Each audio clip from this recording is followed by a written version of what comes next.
क्यों पाकिस्तान असल में ये वॉर जीत गया।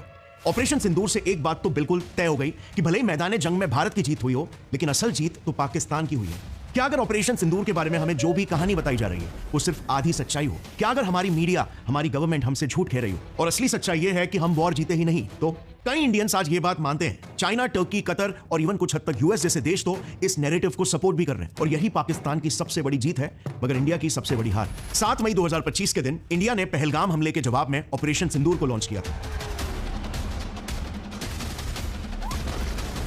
ये तो हम सब जानते हैं, बट जो बात हम नहीं जानते वो ये है कि पाकिस्तान ने भी हमें ईंट का जवाब पत्थर से दिया। पाकिस्तान ने भारत के श्रीनगर, उधमपुर एयर बेसिस को उड़ा दिया। इंडिया के 3 रफाल जेट्स को मार गिराया। इंडिया के S-400 डिफेंस सिस्टम, जिनकी हम इतनी तारीफ कर रहे हैं, वो तो पाकिस्तान के सामने टिक तक नहीं पाए।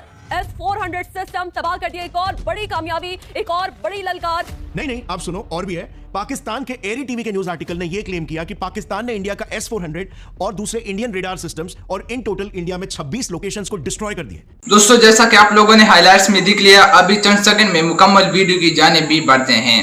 नाजरीन, पाकिस्तान ने ये जंग कैसे जीता, आप लोगों को पता चलेगा इस वीडियो में। भारत ने जंग सिर्फ मीडिया पर जीता है, असल जंग तो पाकिस्तान ने जीता है।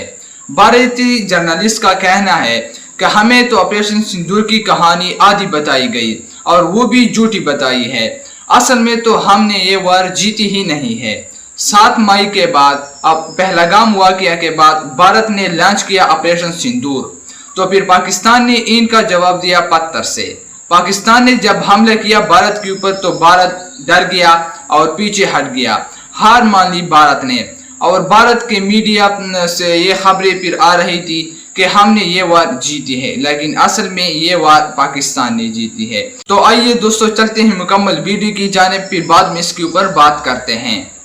क्यों पाकिस्तान असल में ये वॉर जीत गया।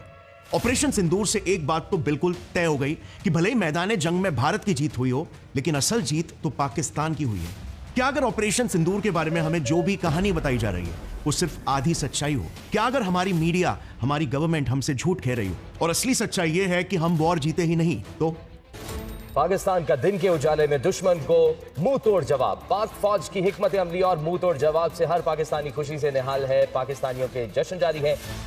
कई इंडियंस आज ये बात मानते हैं। चाइना, टर्की, कतर और इवन कुछ हद तक यूएस जैसे देश तो इस नैरेटिव को सपोर्ट भी कर रहे हैं और यही पाकिस्तान की सबसे बड़ी जीत है, मगर इंडिया की सबसे बड़ी हार। 7 मई 2025 के दिन इंडिया ने पहलगाम हमले के जवाब में ऑपरेशन सिंदूर को लॉन्च किया था।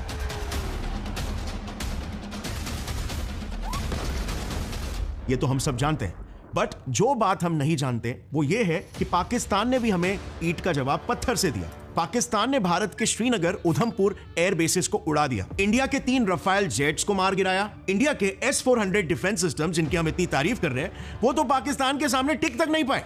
S-400 सिस्टम तबाह कर दिया। एक और बड़ी कामयाबी, एक और बड़ी ललकार। नहीं, आप सुनो, और भी है।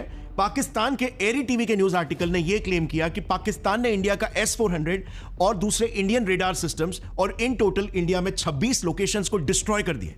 आज के तारीख में हमारी एक लेडी पायलट तक पाकिस्तान के गिरफ्त में है। क्योंकि सिंदूर वाली आ गई है ना, एक लेडी पायलट जो हमने पकड़ ली है। अब वो Are you confirming that? Abdullah साहब, are you confirming that? बिल्कुल, I am confirming that। Pakistan के नेवल ऑपरेशंस भी इतने सक्सेसफुल थे कि इंडियन नेवी तक उनका मुकाबला ही नहीं कर पाई। पाकिस्तानी हैकर्स ने तो हम पर इतने घातक वार किए कि हिंदुस्तान की 70% बिजली बंद हो गई। हमारे देश में अंधेरा ही छा गया। जो हमारे हैकर्स लड़े हैं, 70% बिजली का निजाम हैक कर लिया आपने। वहाँ की जो मेन वेबसाइट्स हैं वो हैक कर ली। इससे ज्यादा आप उनसे और क्या एक्सपेक्ट करते हैं? क्या टेक्नोलॉजी में हम सलाम है सबको। हम कितने टेक्नोलॉजी में एडवांस है हमें नहीं पता। सो अंत में इंडिया के पास जब कोई ऑप्शन नहीं बचा तो हमें मजबूरन यूएस के पास जाकर सीज फायर की गुजारिश करनी पड़ गई। हमारे फॉरेन मिनिस्टर बेचारे S जयशंकर जी को तो पब्लिकली पाकिस्तान से माफी तक मांगने पड़ गया। आज मैं वेश भर से क्षमा मांगने आया हूँ।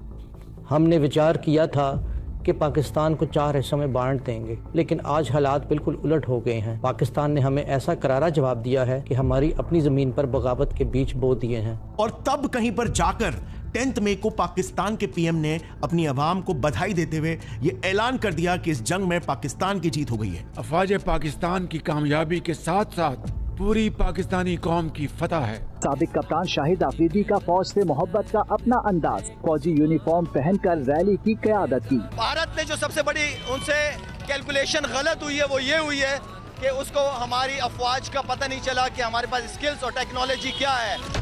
आप मानो या ना मानो, लेकिन आज तक पाकिस्तान का बच्चा ये मानता है कि 1999 का कारगिल वॉर और 1965 का इंडिया पाकिस्तान वॉर में पाकिस्तान की जीत हुई है। मूत पीने वाले ये कारगिल की मार भूल गए हैं। इंडिया को सारा लपेट करके ना वहाँ पे पाकिस्तान का झंडा लगेगा, क्योंकि 2 दफा हमने इनको बख्श दिया था। 1947 की जंग हुई, पाकिस्तान जीता, क्यों? उसके पास कलमे की ताकत है। कारगिल मैं as an army chief I am proud, पहली दफा हिंदुस्तान को मैं बहुत फख्र से कहना चाहता हूँ, गर्दन से पकड़ लिया था हमने। इनफैक्ट कई प्रोमिनेंट इंटरनेशनल मीडिया ने तक यही रिपोर्ट किया है कि इंडिया के खिलाफ पाकिस्तान वॉर जीता, और यही मेरे हिसाब से पाकिस्तान की सबसे बड़ी जीत है। देखो, पाकिस्तान इंडिया के साथ एक अलग गेम ही खेल रहा है, और वो गेम है नैरेटिव कंट्रोल का। सिर्फ नेशनली अपने देश में ही नहीं, बल्कि इंटरनेशनली भी। आज के जमाने में एक जंग सिर्फ मैदान में नहीं, बल्कि मेरे और आपके मोबाइल फोन्स में भी लड़ी जा रही है, और इसमें पाकिस्तान हमसे जीत रहा है। ये एक ऐसा deadly 6th generation propaganda warfare है जिसमें खुद इंडिया के साइबर सिक्योरिटी चीफ ने एक्सेप्ट किया है कि भारत इस जंग में पाकिस्तान से बहुत पीछे है। चलो समझते हैं कि हम इसमें पीछे क्यों हैं and why this war matters to. Bharat को यह पंगा लेना बहुत महंगा पड़ा है। पाकिस्तान ने जवाबी वार में एयरबेस उधमपुर को तबाह कर दिया है, ब्रह्मोस मिसाइल स्टोरेज साइट तबाह कर दिया है, पठानकोट में एयरफील्ड को तबाह कर दिया गया है, भारत का ब्रिगेड हेडक्वार्टर केजी टॉप तबाह कर दिया, उड़ी में भारत के सप्लाई डिपो को भी मलिया मेट कर दिया है।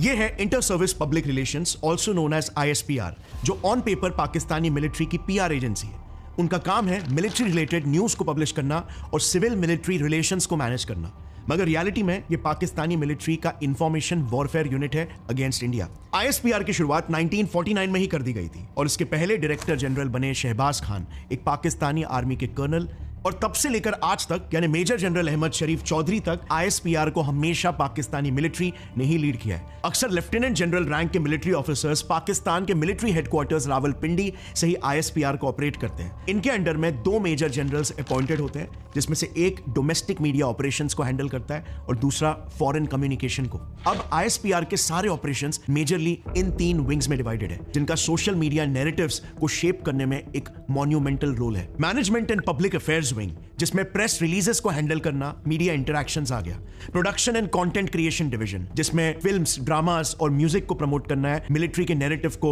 आगे बढ़ाने के लिए। मॉनिटरिंग एंड एनालिसिस विंग, जो मॉनिटर करता है डोमेस्टिक और इंटरनेशनल मीडिया को पब्लिक सेंटिमेंट्स को गेज करने के लिए और नेगेटिव परसेप्शंस को काउंटर करने के लिए। एग्जांपल के लिए 1965 वॉर के पॉइंट पर वापस से आते हैं। क्या आप जानते हो हर साल 6 सितंबर को पाकिस्तानीज डिफेंस डे मनाते हैं 1965 वॉर जीतने की खुशी में। और कोई नहीं, बल्कि खुद पाकिस्तान की एक न्यूज आउटलेट द नेशन ने ISPR के प्रोपोगेंडा को एक्सपोज करते हुए यह आर्टिकल लिखा, जिसमें उन्होंने एक्सपोज किया कि 1965 वॉर हारने के बाद आयूब खान की डिक्टेटरशिप रेजीम और पाकिस्तानी आर्मी को जनता के विद्रोह से बचाने के लिए ISPR ने वॉर जीतने की झूठी रिपोर्ट छापनी शुरू कर दी थी। आप बस इमेजिन करो ISPR का पाकिस्तानी मीडिया पर किस लेवल का कंट्रोल है। दोस्तों, आप लोगों ने वीडियो देख ली। अगर वीडियो अच्छी लगी है तो वीडियो को लाइक करें और इस चैनल को भी सब्सक्राइब करें, ताकि आपको आइंदा भी इस तरह के मजीद अपडेट्स मिलती रहे। शुक्रिया।